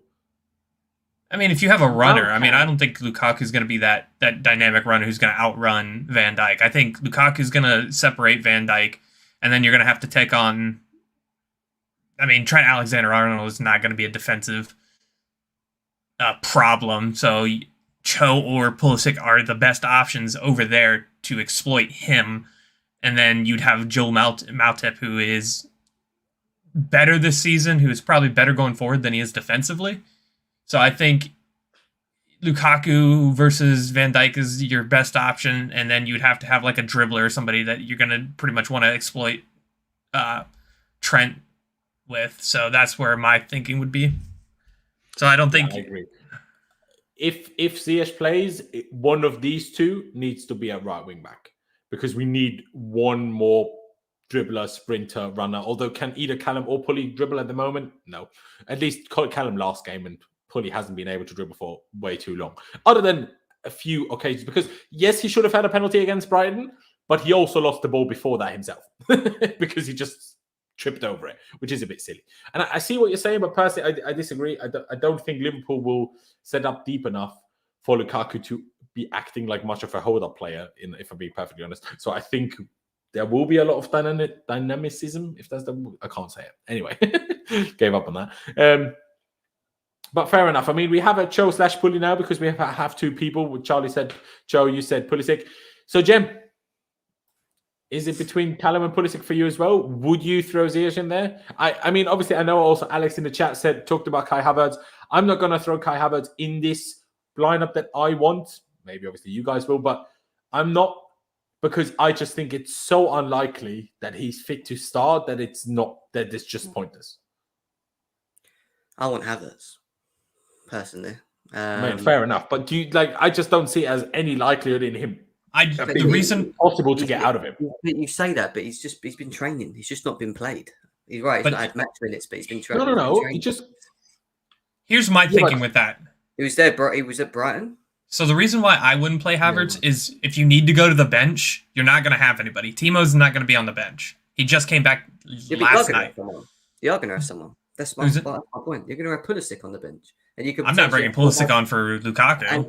And then you're going to have Callum Hudson-Odoi on the bench, so you can switch Havertz with one of them two at a later stage. That's what I think that's why we got into the mess of not having strikers. We tried to play too many strikers when we didn't have them. I think if you don't have Werner fully fit, then I wouldn't play two strikers. You need to have that. Anyway. We're playing against the team that is going to play a high line. So there's going to be a lot of space for us to attack. If you play Ziyech and Mount, they're not going to run into them pockets, which means you're going to leave Romelu Lukaku isolated. So I don't want to see Ziyech playing. If you play Kai Havertz, who I think is our best mover off the ball, then you know he's going to make runs off Lukaku and he's going to run into the pockets off the left where Trent is, because you know Trent's going to be higher up the pitch. I think Pulisic probably. I have stats to disagree with you here, Jem, because I mean, I'm not sure if it happened since then, but until Lukaku got injured, so whenever that was, all season long, Kai Havertz had not completed a single pass to Romelu Lukaku until Lukaku got injured. So why would he all of a sudden work? Well, he also only didn't. I still think it was very limited when we saw them. I don't think we can sit here and say that that's done and we close the door on it, because. I agree, but it's Liverpool the game. When you look at the number of players that we've played since Lukaku's come in with Lukaku, we've never kept a solid, barring Mount and Havertz at the beginning of the season, we've never kept it solidly between the three. We've always mixed it up. So my thing is that, can it not work? I'm not too sure. Would I like to see it in certain games? Yes. Games where you're playing against a team that's going to play a high line and you're going to be able to exploit their spaces. Yeah, give it a go. I think Mount and Havertz have good chemistry when they're on the pitch together. I actually think that Mount and Havertz do for sure. Yeah. The only thing I would say when you say about Lukaku, which is where I think he's changed his game, especially in the last two games that I've watched him, is that he's not as static anymore. He is moving more. He is running into the pockets. He is, and that will benefit Havertz, because Havertz will then have the freedom and the space to make runs off of Lukaku where Lukaku's not running. I think it makes it harder when you've got a forward, which I used to criticise quite a bit, who's too static. And he's not doing that now. So that's what I'm saying. I think we might see that it's a little bit different going forward. And look, if you don't play Havertz, then I'd play Pulisic. I wouldn't play Cho. I want to see Pulisic play in his normal position. And when I look at the Brighton game and I see him out at right wing back and Callum Hudson-Odoi dropping the stinker that he had, it was frustrating, because I actually thought Pulisic done all right against Brighton. In a position which I don't think he wanted to be, and he's not. He's either played false nine or he's played right wing back. It would be good to see him link up with Lukaku up front. So I would say Pulisic and Lukaku. If not, then for me, I would like to see Kai Havertz and then bring Pulisic and Cho in a bit later on if we need him. If it is Kai, I mean, you said initially you wanted in a 1-2, like a 10 and 2 up top anyway, but let's presume it's a 3 like we have here. Would you then have Kai on the left or on the right? I'd play Kai. I would probably play Kai on the right and play Mount on the left. But the only reason I was a little bit against that, and hence why I think people use the thing that Lukaku and Havertz don't work, is that Lukaku likes running off to the right a lot of the time. So, and that becomes a bit of... Kai then doesn't make this every time, it's difficult. Well, Havertz's movement has to be better. That's the only thing I say. If he's going to run into the right, he needs to occupy the central. So I would say you might see that Mount plays right and Havertz plays left and attacks Matip. Maybe, I don't know, but that could happen. That's my slight problem. I don't think Havertz is quite good enough up top yet to play with another left-footed player up top. So if Lukaku was right-footed, Kai would work much better with Lukaku than he does because they're both stronger of moving to the right using their left, which is, in my opinion, their problem together. I will put this back again as Pulley/Kai. Now, you both are going to hate me for this, and half the chat is going to hate me for this, and half of Twitter is going to hate me for this. I would genuinely go with Callum again. Like, I completely know what you're talking about, and I completely understand that he was shocking last game. I have to take it to a little bit of account. We clearly should have had a penalty on his pass, which makes his pass a lot less bad than we all initially thought it was. But what I disagree with his Clutch's initial statement where he said, I think the confidence will be down. I think Callum, and we don't have that many players like that, but I think Callum is one of them, that the more adversity he has, the stronger he reacts to that and plays well. Because think about the whole drama when he asked to leave under Sarri, and everyone went in on him. Got played was brilliant. I'm just saying. I think if you play Callum after a bad game, then I think this whole people need to earn their spot thing, I think that goes out the window. Because at that point, when do you lose your spot? You earn the spot first, you don't lose it with one bad performance. That's also not how it works. Yeah. I mean, I know we disagree that. I think he was just okay against Villa, but that's where I'm at. I think if you are going to play Callum, sure. I wouldn't be against it. Putting a wing back anyway, so you know. I know. I mean, I wouldn't be against it, but I'm kind of over this point where I keep saying his lack of finishing is costing us because I'm really tired of saying it because it cost us against Burnley. It cost us against United. I mean, you look at all these points that his finishing, if it was better, that we would have had, we're not out of the title race. Sure, he's a young kid. That I completely agree. At some point, he's going to get it together. I agree with that. You can make that argument for every player. Yeah, but we're going for titles now. You could even say about Mount. I agree with Mount too. I think Mount's there for his creating. So if you have two creators and one finisher, what are you going to do? Lukaku's just going to be isolated. I think the way we have to look at the two that sit behind Lukaku moving forward, just based on what we've seen up to now, is that none of them are going to be clinical to the level that we need. Yeah, we just have to deal with that fact. So I agree. What else do we need to do then? For me, you create. So the guy that you do know that can put it in the back of the net in Lukaku, how can we get the best out of him? Who can create for him? Because the guys behind him ain't, for me, showing us that they can, that they can contribute, that they can help. Mount does on and off. I get that. People go, yeah, but Mason Mount, 7 goals. But yeah, fine. But it's not at the level that is required to play in the free for this Tuchel system, for me personally. So I think we need to look at how do we create for Lukaku. With it. That's how you do it per game. So who's best equipped to create in this game for Lukaku? Is that where Ziyech comes into your mind? Because the chat are having a big go at us for not even considering him. No, that guy doesn't get nowhere near the pitch for me, to be honest. No, not against Liverpool. Look, he's been brought in to do that. He was the one out of all of them that should be creating the most experienced, the creator. He's been doing it at Ajax, and he's not doing it. And if we're not going to do it with his left foot, which is the only thing he really can do it with, then we have to find it with maybe a Cho or a Pulisic who are direct and dribble, and create space and create that way, or Havertz who runs into pockets that makes space, and creates chances for Lukaku to run. I don't know, but we just need something different.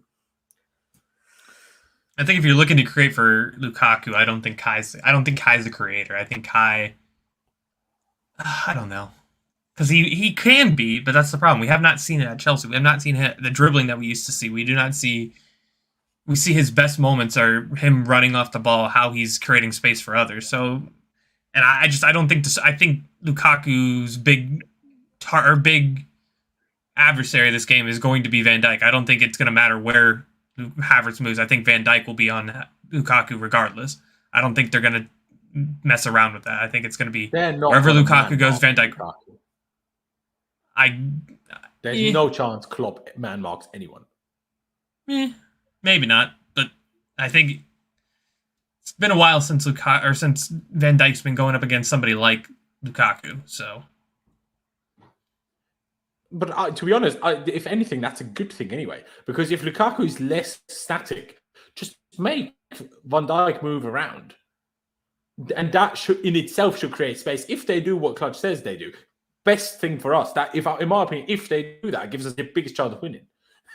Because then we can drag Van Dijk and create space if they do that. If they're stupid enough to do it, I don't think they will be. But if they do it, great. Big fan.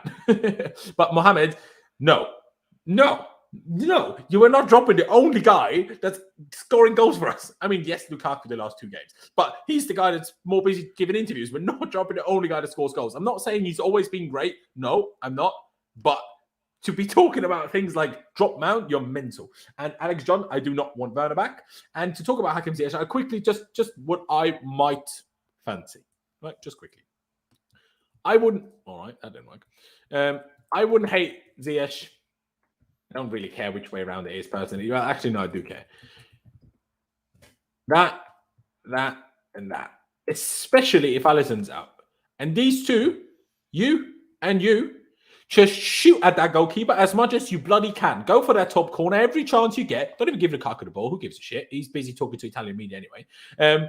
Just shoot. If they have Adriano Kelleher in goal, we're going to score. Just shoot enough. And these two are the only ones that can shoot anyway. Like Kai, I've never seen Kai take a good shot with his left foot. Weirdly, I've seen Kai take better long shots with his right foot, which makes no sense. And I mean, Callum tries sometimes. They're always awful. And I've never seen Pulisic go for a long shot, to be perfectly honest with you. I mean, he went for like 2 games ago. True. I saw it once then. But it was terrible. I'm not gonna say it's great. I think I've only ever seen him score 1 goal outside the box, and I think it was deflected.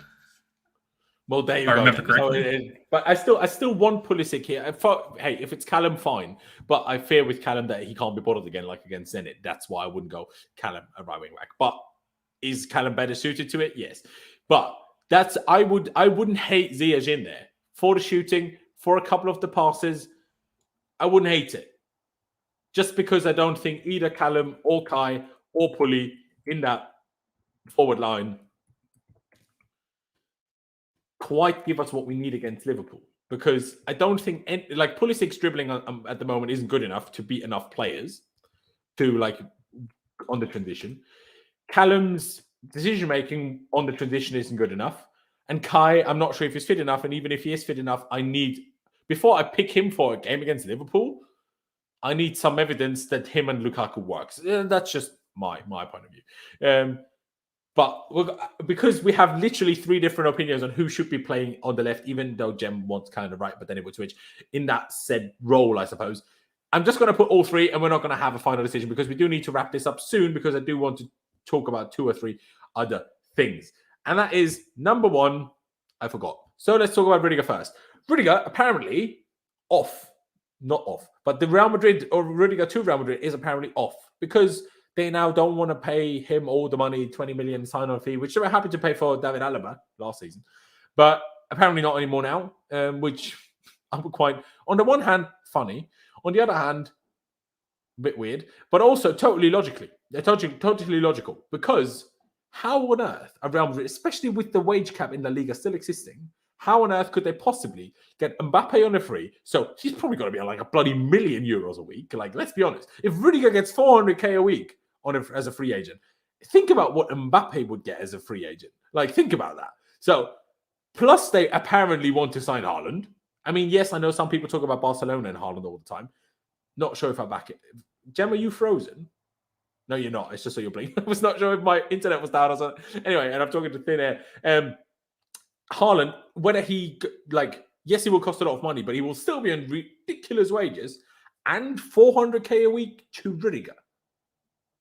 How are they going to do that with the La Liga wage cap? I'm genuinely not sure how that's possible. So when I was watching the U.S. football channel here, which is it has Gab Marcotti, it has Fjortov or whatever his name is.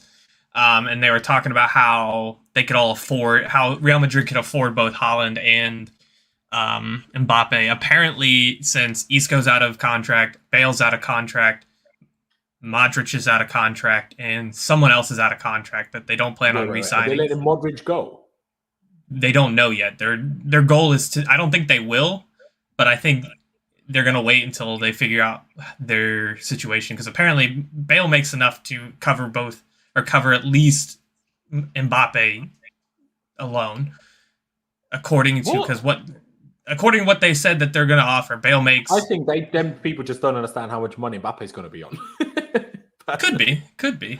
But yeah, and with Hazard leaving, that's also probably trying to be sold. I think they will have enough to actually get both of them over the line if they really wanted to. Now, if you add Rudiger into it with the wages that they are rumored to offer with the 400K, maybe not. But, I mean, it's huge news. I mean, if we can keep Rudiger, if Christensen goes at that point, I wouldn't care. But Rudiger, I want regardless. And you could just offer him both Aspie and Christensen's contracts if you want to keep him. Yeah, they can't be bothered. Exactly. Jem, your reaction to those rumors? Again, they're purely rumors. Yeah. No, I think we're going to be on a bit of a roller coaster ride when it comes to the Rudiger saga, because we were so sort of right with it all that he was going, he's leaving, all of the build up before January that, you know, everything points leaving Chelsea, and then all of a sudden you get news about him potentially now having a bit of an issue with Real Madrid and wages and stuff like that. So I think it's going to go up and down. The one thing I would say is I do think January is going to be quite telling for Chelsea in general, and who's staying, who's going. And I agree, if Christensen and Aspie are 100% going, surely Chelsea, you know, can have another chat with Rudiger and just say, look, we can give you X amount to keep you. I mean, I heard there's going to be new discussions between Chelsea and Rudiger next year. Yeah, well, that tells you something, doesn't it? Yeah, Aspie and Christensen leaving, you know, we can pump up, you know, we can throw a little bit more funds to it in that instance. But also, we're going to need a defender anyway once Christensen and Aspie leave as well. So keeping Rudiger and getting Koundé and having Thiago Silva safe for one more year, I think is more beneficial.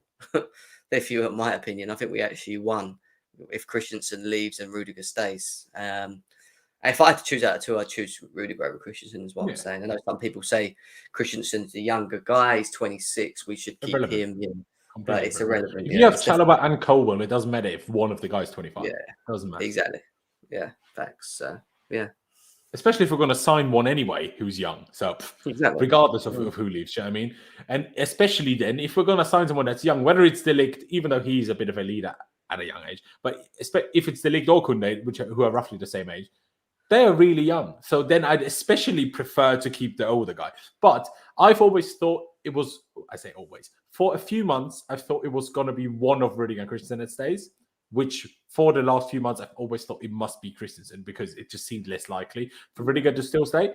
But now, obviously, with the situation, I personally think Christensen, all he's trying to do is get more money, waiting until Rudiger is officially off, and then ask more money. Because if he signs before, he gets way less, which, to be honest, no problem with that. Totally understand.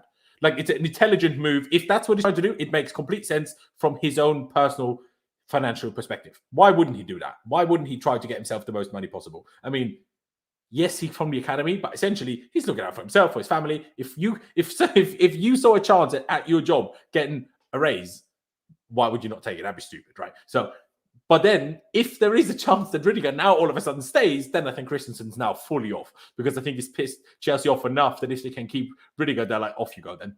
And Aspie, I still cannot for the life of me believe that he will actually leave.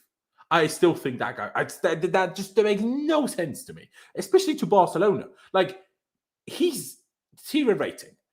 The way Barcelona defend, which is basically not defending, because they play such a high line with complete incapability of any press. Maybe Xavi will instill that over time, sure. But even then, if you've ever watched Barca highlights or games over the last 3 years, every game that happens, doesn't matter their opponent, long ball, when it's on the ground, over the top, in behind, and all the defenders are just running after an attacker.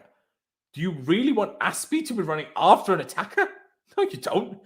No, you don't. So that wouldn't even make sense. So Aspie versus Vinicius Jr.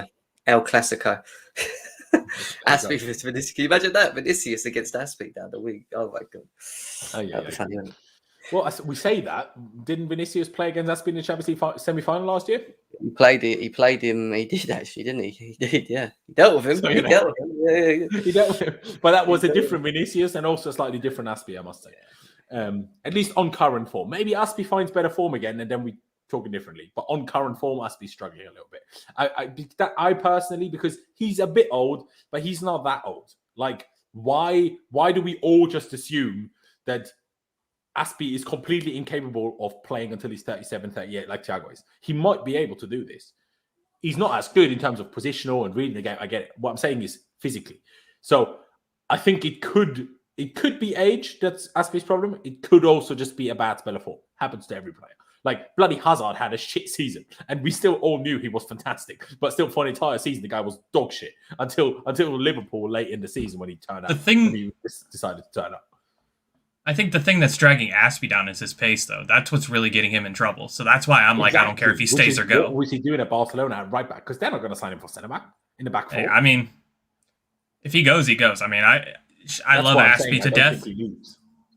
But him staying here, I think, hurts us more than helps us. If I'm being completely honest. I don't want to say that about Aspie because I like Aspie. But if we keep him, then we're going to be required, or we're going to want to play him more. Where are we going to play him? Especially if we decide that we want to switch to a back four next year. We're going to play him in the center? I don't really want that. If we change to a back four? Yeah. Well, then it's maybe a slightly different discussion. But I still think Aspie as a right back in a back four, when we decide to be a bit more defensive, is okay. We just can't expect him to be as offensive as Reece as a right back. But yeah, maybe. I just for me, I think he's on a big decline. Like, like Ivanovic was at Chelsea. After a while, he just started declining in that position, right back. Like, I'm starting to see that a little bit. I get the whole position. Like, positionally, he can hold himself, and that's fine. But in this system and how we play the game, it does. I do think that pace is important, especially in this team, and I just think it's hard. It's going to get harder each and every year for him to maybe play at the level that was probably needed when you're at a football club that's competing on all four fronts as well, So I don't know. I'm just thinking about, we need too many players. I think ideally we have Aspie for another year, because we need so many players in the summer, even if Aspie stays.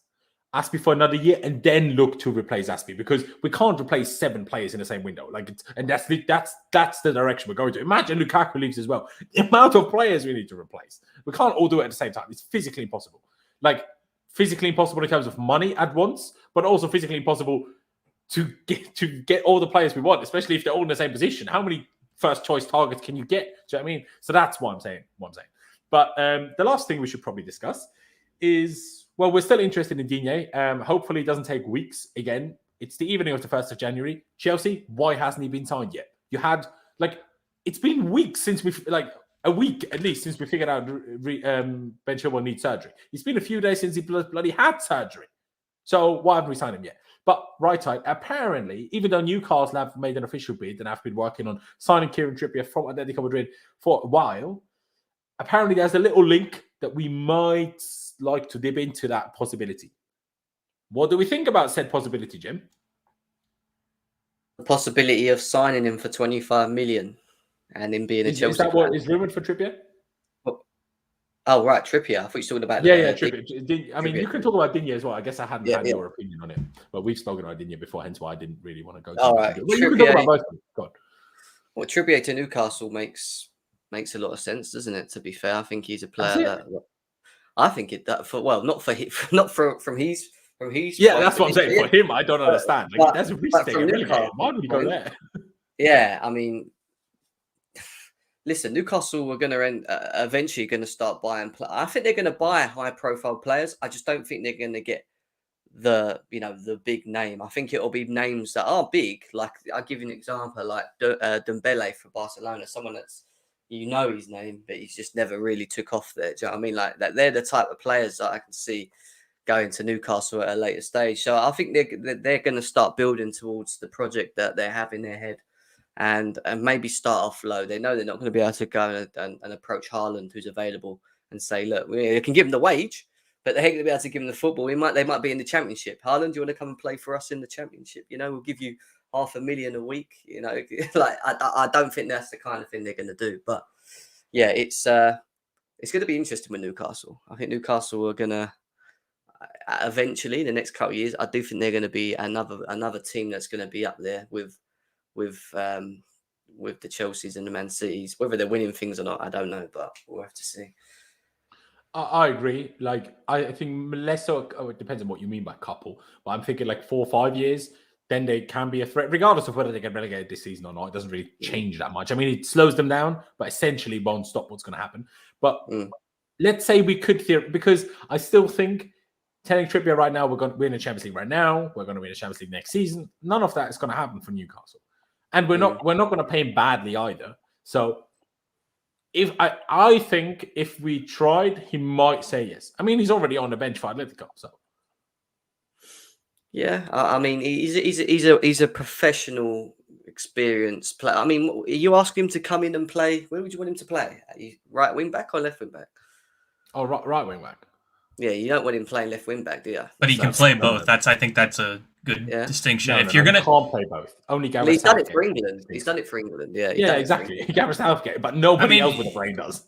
Here's how I would kind of think about that. If you're gonna buy Serginho Dest, who is like the only other right back option we're kind of looking at right now, and we're buying him because he can play both sides, I'd rather have Kieran Trippier than have a Serginho Dest for that same reason. At least I know Trippier is going to play defense. Dest is quick. That's the one difference, I would say. And Dest can't play defense to save his life, and Trippier can. Yeah, I agree. I don't know. I haven't seen enough of Dest to fully make a judgment. I like my wingbacks to play defense. I guess that's where I get a little bit different than most people. Dest can't play defense to save his life, and we'll be end up talking about him like we're talking about Alonso most games. Yeah. Yeah. See, no, but again, my problem with Alonso isn't just his defense problem. My problem is with Alonso that he can't keep the ball to save his life under pressure, and that's why we can't attack quickly when we have Alonso in the team. Yeah. That's my much bigger problem than him defending. I don't care. I mean, I care, and it's annoying that he's defensively as shit as he is. But I'm not having a go at him being slow. Hey, he's slow. Then you get beaten. That's just what it is. But we have the fact that we play the system that we play. 3 centre backs can make up for a shit defensive wing back. That's fine. But him not being useless defensively and useless offensively is a big problem. If you at least use full in one of them, it's fine for me. As a backup, obviously not as my starter. Yeah, I think Alonso's for me, like Reece James getting injured is a big problem. Obviously, I know we're expected to get him back in the next hopefully 6 to 8 weeks, which is better than the Chilwell story. But Alonso, I always said that Alonso's part of the reason why this system doesn't work to the best of its capability, and it isn't just his defending. It's like you said, it's everything. The guy, you will go on a break, yeah, it'll be a good little 1-2 touch, and he'll pass it over to the left.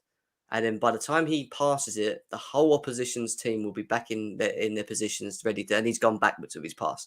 And it's like we need someone that's going to generate energy like Chilwell did, down the wings. And the talks of Digne coming to Chelsea, I think's a good shout. I would actually loan him for 6 months and then go and buy in the summer rather than buy him now and keep him, because I think guess the question is if would Everton say yes to that, of course, but yeah. Well, I think Everton prize him quite highly. I just don't think he gets along with Rafa. So I think the thing of loaning him for 6 months and then, because that Rafa might not be there in summer. Let's be serious. But they have already signed or agreed to signing for a new left back, though. Yes, that's the other thing. So that's kind of like, considering they only spent 1.5 million last summer, can they even afford to sign that new left back without selling Digne? That's that. Yeah, I'd say yes, because they have got money, haven't they? These lot, they've been. I think they're limited because they spend so much. I think they're limited by the Premier League financial rules rather than having money. Yeah, so look, if Chelsea go and buy him, fair enough. You're buying a Premier League proven player, 28 years old. A lot of people were saying to me that they don't think he's the same. I disagree. I think he's a very good fullback going forwards and defensively as well. He's got the pace to be able to cover, and I think he would help this system so much going into the Liverpool game tomorrow. Can you imagine having Digne rather than Alonso? You're a lot more confident. Do you know what I mean? At least for someone that can actually cross a ball and offensively offer something and defensively. It is true. The one small issue I have with Digne, as much, Premier League experience, proven, blah, blah, blah. Even Everton fans say he's not been good for the last 18 months. I'm a tiny bit worried that could be a bit of a situation like so, where like, yeah, but he was good. Surely we can just get that back out of him. Yeah, but Everton ain't been good. And then what? Everton haven't been good, have they? So it's like... Yeah, but they haven't been not good for 18 months, though. Yeah, but even when Richarlison was Dominic Calvert-Lewin was banging in the goals under Ancelotti, he was still pivotal to a lot of what was going well there. So I wouldn't say he's been bad for 18 months. I think that's why people were noticing him more again anyway through that period. It's just that now it's not working for whatever reasons, Maybe just need something new. Every single goal we scored Alonso was a factor. Obviously, you guys don't watch Chelsea games. So how about last game when Alonso didn't play then? Who's sticking up for Alonso? Who's doing Robert Taha. Again, I don't understand people that rate Alonso. Like, I'm like, do you... Like, again, I don't want to be too rude to people. Like, I don't like being too rude. But, like, if you rate Alonso, I seriously have to question if you understand anything about football. Like, genuinely. Like, sorry. Like, there's nothing to even defend about him. There's nothing. I'm telling you. I mean, some people go technically he's gifted. But when do we... He isn't even a goal threat these days. When was the last time Alonso was nearly scoring? Or his free kicks are very good, that and the other. But I don't see it enough, I think... Clutch, you're muted. Sorry, Clutch. I was muting you because you were typing and then you started talking. I know, and I went to go click the mute and then I unmuted. But I think the thing people look at Alonso is they like go to like a foot mob or a sofa score where he always gets like a 7.5, but they don't actually watch him play. Yeah. And it's easy to get 7.5 if you're so slow and you always pass it back to Rudiger. Would you rather have kept Emerson out of the team? Yes. And that's why we heard yesterday that they're going to look into more how to get him back. Yeah, I'm not. But we also heard that Leon told us big no from Nizar Kinsella, so I'm a bit confused by that. And then I think Kinsella a little bit later actually said that they're going to keep trying, even though they got told no. So, I mean, I think Digne makes the most sense, but to get Emerson back. But we should have just kept him in the first place instead of bloody Alonso. Do you know what I mean? And Malik saying if we play 4-3-3, we will never lose. Okay, we lost on a Lampard in a 4-3-3. We just don't have the holding defenders to do it. Or holding midfielders to do it. I don't understand why people don't get that. No, but it's not that. It's not even that clutch. We ain't even got the defenders to play a 4-3-3. I'm telling you, I don't think Christensen and Rudiger are great in a back four. I don't think personally. I think they prefer. I mean, obviously we've had this discussion before. For me, it's like I need to see what they do it under Tuchel, because was Rudiger great in Conte's back three? No, he wasn't. He was only great in in Tuchel's back three. So I don't know. Essentially, Collade, Adeoye, that was bad. Adeoya. That's quite good. Adeoya, Collade. I tried, bro. I tried. Jesus C will be a good right wing back. He would be probably, but it'd be really bad for my YouTube monetization. So let's not do that. Let's not do that one personally. But yeah, Emerson. Do I have a big problem if we bring Emerson back? No. My big problem with it would be that Tuchel last year played Alonso over Emerson. So if we bring Emerson back, I would expect for Alonso to still play above Emerson, and I let Emerson to be the backup, because that's what Tuchel did last season. So why would it be different? Well, do you know what I mean? That's why I don't want to recall Emerson. You don't bring Emerson back for him to just sit on the bench or Alonso. You bring to improve that position. That's why you're looking at buying someone. So the board will be like, we're not bringing someone back for you to not play, and that doesn't make any sense. Does it? Like, it doesn't. It doesn't. But it's cheaper than buying someone, which is half the problem. But I don't know. I mean, would I want Kieran Trippier? To be perfectly honest with you, no. I don't want anyone that used to play for Tottenham. Even though he spoke quite nicely about us when we knocked Atletico out and told us how great we are, so fair enough. But he also pissed me off because he played a left wing back over Chilwell at the Euros. So even though that's not Trippier's fault, that's Southgate's fault, but still, it annoyed me. So do I want Trippier? No. Do I want Dest? No. Do I want Digne? Kinda, but I'm a little bit hesitant. What if it's another soul? Your expert told me about Angelino. He thinks we can make that happen. I don't think we can make that happen. If we can, amazing. But if we can't, I doubt it. I actually want Gozens, to be honest. That's the guy I wanted for a while, but. I agree if we had a guarantee that we always stuck to a back three.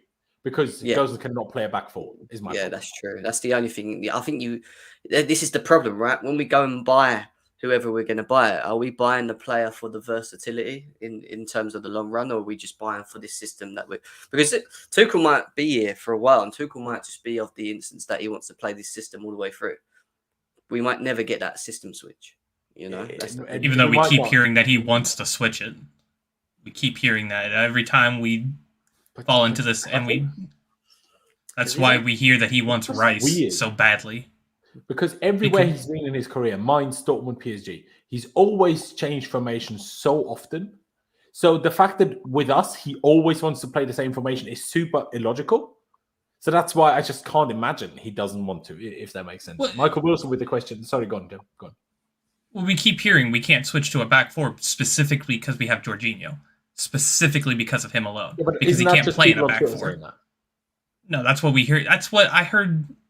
I seen somebody tweet that it came from him. Like, I don't know. It was like secondhand Tuchel, I guess, where you hear people say that Tuchel said that the reason why we switched to a back four to a back three was to cover for Jorginho not being able to cover up defense of only two people. Yeah.